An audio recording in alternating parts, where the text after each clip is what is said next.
বর্তমান সময়ে এমন অনেক ইসলামী দল আছে যারা চিন্তা করেন এবং কর্মসূচি হিসেবে দিয়েছেন যে গণতান্ত্রিক নির্বাচনের মাধ্যমে দিন প্রতিষ্ঠা করবেন। এই বিষয়টা তারা শুধু নিজেদের মধ্যেই সীমাবদ্ধ করে না, সকলের মাঝে ছড়িয়ে দিয়েছে। এই ছড়িয়ে দেওয়া বিষয় যখন মাঠে তৃণমূল পর্যায়ে গেছে, তখন এটা কয়েকটা বিষয় উপস্থাপিত হয়েছে। এক, যখন তাদেরকে বলা হয়েছে বা অন্য অন্য আলেমরা যখন উপস্থাপন করে যে না, এটা কুফরি মতবাদ, গণতন্ত্র এটা গ্রহণ করা যাবে না, তখন তারা উল্লেখ করে দিয়েছে যে না, আমাদেরটা ইসলামী গণতন্ত্র। নাউজুবিল্লাহ। গণতন্ত্রের কোনো ইসলামী রূপ নাই। গণতন্ত্র গণতন্ত্রই, এখানে কোনো ইসলামী রূপ নেওয়া যাবে না। বিশেষ করে দিন কায়েমের ক্ষেত্রে, রাষ্ট্রীয় কোনো কার্যক্রম বা পদ্ধতি পরিচালনার ক্ষেত্রে কখনোই গণতন্ত্রকে ইসলামিক গণতন্ত্র বলা যাবে না। তাহলে এটা ডবল গোনা। কারণ এক্ষেত্রেই সেটা গণতন্ত্র হারাম পদ্ধতি, তারপর আবার তার নামকরণ করেছে ইসলামিক গণতন্ত্র। এটা আছে ইসলামী ব্যাংকের মতো, ইসলামী আরাফা ব্যাংকের মতো বিভিন্ন নামকরণ দিয়ে যে সকল ইসলাম ভিত্তিক, শরিয়া ভিত্তিক যে সকল ব্যাংকিং ব্যবস্থার কথা বলেছে, এমন একটি নাম। যে কোনো কিছুর পিছনে বা সামনে ইসলাম লাগায় দিলেই যেন এটা ইসলাম হয়ে। আসলে এই গণতন্ত্রের সাথে ইসলামকে যুক্ত করে দিয়ে এটা হারামকে আরো কঠিন হারাম হিসেবে রূপান্তরিত করা হয়েছে। কেউ যদি মনে করে যে না, এটা ইসলামিক গণতন্ত্র, তাহলে তার ঈমান নিয়ে প্রশ্ন হবে। এর ইসলামিক গণতন্ত্র এটার প্রমাণ দেখানোর জন্য তারা বেশ কয়েকটা যুক্তি উপস্থাপন করে। তার মধ্যে একটা আছে যে হযরত আবু বকর রাদিয়াল্লাহু নাকি গণতন্ত্রের মাধ্যমে খলিফা হয়েছে। আস্তাগফিরুল্লাহ। এখানে একটা বিষয় দেখেন যে গণতন্ত্রটা কি বর্তমানে। এখানে গণতন্ত্র কিন্তু দুই ভাবে আছে। একটা হচ্ছে যে সকল ইসলামী দলগুলো গণতান্ত্রিক ভাবে নির্বাচন করতে চায়, তারা শুধু নিজেদের মধ্যে যে আলোচনা করে, সুরা মাসুরা করে, এটা একটা। এটাকে কখনো গণতন্ত্র বলা যায় না। তার গণতন্ত্র এবং সুরার মধ্যে পার্থক্য আছে। সুরা হচ্ছে পরামর্শ, একজন আরেকজনকে পরামর্শ দেবে, একজন আরেকজনকে বলবে। তো আমিরকে পরামর্শ দেওয়ার যে ব্যবস্থাপনা, যে মাজলিস, সেটাকে বলা হয় সুরা মাজলিস, মাজলিসে সুরা। এটা শুধু পরামর্শই উপস্থাপন করা যেতে পারে, এটাকে গণতন্ত্র বলা যাবে না। 2 নম্বর বিষয় হচ্ছে যে গণতন্ত্র, এই গণতন্ত্র হচ্ছে যে পরামর্শ না, মানে মত, সিদ্ধান্ত গ্রহণ। এখানে বলা হয় না যে আপনি সবাই পরামর্শ দেন, আপনাদের পরামর্শ যদি পছন্দ হয় তাহলে আমরা গ্রহণ করবো, না হলে গ্রহণ করবো। বরং সেটা একটা ব্ল্যাক বাক্স দেওয়া হয়, মানে ভোটের একটা বাক্স দেওয়া হয়। সেই বাক্সতে যার যার জনগণের তার সিদ্ধান্ত ওখানে রায় দিয়ে আসে, সিদ্ধান্তটা দিয়ে আসে, পরামর্শ দেয়। এটা সিদ্ধান্ত দেওয়া যে আমি এই সিদ্ধান্ত দিলাম, তুমি এটা করো। তো অধিকাংশ সিদ্ধান্ত যেটা হবে সেটাই হচ্ছে কি রাষ্ট্রীয় সরকার। অধিকাংশের সিদ্ধান্ত নিয়ে যেটা করা হবে সেটা হচ্ছে দলীয় সরকার, রাষ্ট্রীয় সরকার। এখানে গণতন্ত্রের যে নিয়ম, জনগণের সিদ্ধান্তে সরকার পরিচালিত হবে। কিন্তু খিলাফতের নিয়ম হচ্ছে আল্লাহ তাআলার সিদ্ধান্তে জনগণ পরিচালিত হবে। কারণ জনগণ নিজে ভালোই নিজে বুঝতে পারে না, আমিও সৃষ্টি, আর এক মানুষের সৃষ্টি, আর এক মানুষের সৃষ্টি, সকলেই তো আমরা সৃষ্টি। এক সৃষ্টি আর এক সৃষ্টির কতটুকু ভালো জানতে পারি, তার কিভাবে কল্যাণ হবে, তার কিভাবে তার উপকার হবে, এটা আমরা কতটুকু জানতে পারি। আমাদের জানার মধ্যে ভুল ভ্রান্তি আছে। কিন্তু আল্লাহ সুবহানাহু ওয়া তাআলা হচ্ছে আমাদের স্রষ্টা, তিনি জানেন নিখুঁতভাবে যে কিভাবে তাদের জীবন পরিচালনা করে, কোন পদ্ধতিতে তাদের জীবন পরিচালনা করে জীবনটা সুন্দর হবে এবং পরিবেশটা সুন্দর হবে এবং তাদের জন্য ইহকাল এবং পরকালে সম্মান থাকবে, মর্যাদা থাকবে এবং তারা জান্নাতের অধিকারী হবে। এ কারণে আল্লাহ সুবহানাহু ওয়া তাআলা যে পদ্ধতিটা দিয়েছেন সেটা হচ্ছে ইসলামী শাসন ব্যবস্থা, অর্থাৎ কাফের এটা হচ্ছে খিলাফত। এই খিলাফতি পদ্ধতি, খিলাফত আল্লাহ তাআলা দিয়েছেন। তাহলে এই খিলাফতের যে প্রধান হবে তাকে বলা হয় খলিফা বা আমিরুল মুমিনিন।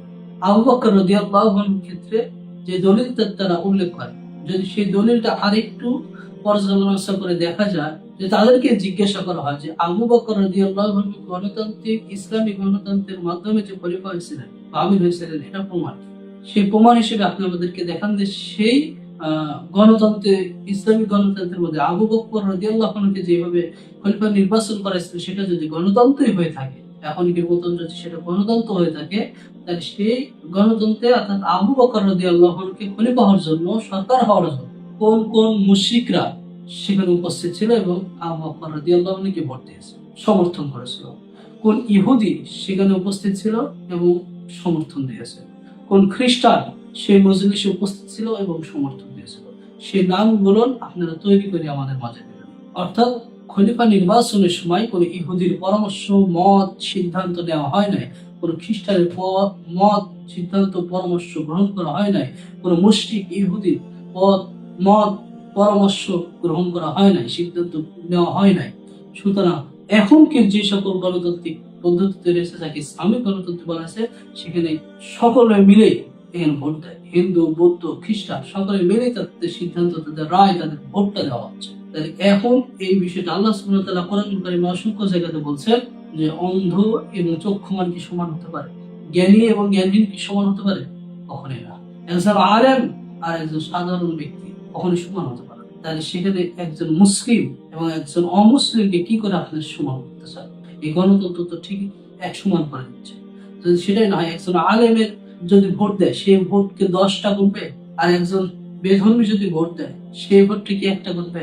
নাকি এই বেধর্মীর ভোটে একটা, একজন আলেম ভোট দিলে সেই ভোটে একটা গুনবে? সুতরাং দুইজনের ভোটই সমান সমান। সুতরাং এই সময় যে গণতন্ত্রের কথা বলছে, এটা ইসলামিক কোন গণতন্ত্র না। ইসলামিক নামে গণতন্ত্র পৃথিবীর বুকে পূর্বেও ছিল না, এখনো নাই, আগামীতেও থাকবে না।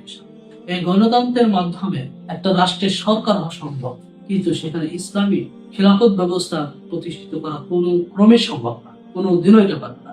কারণ গণতান্ত্রিক নিয়ম হচ্ছে শুধু এই গণতন্ত্র রাষ্ট্র, সে রাষ্ট্রের নিজস্ব রাষ্ট্রে এর কর্তৃত্ব থাকবে না, বরঞ্চ নিজস্ব রাষ্ট্রের বুদ্ধি দিয়ে সে চলে না। এটা চলে হচ্ছে যে সকল বহিরাগত রাষ্ট্র আছে, যে সকল প্রভু রাষ্ট্র সেখানে বসে আছে, আমেরিকা, নাহিতে রাশিয়া, এদের যারা বিশ্ব ক্ষমতাতে বসে আছে।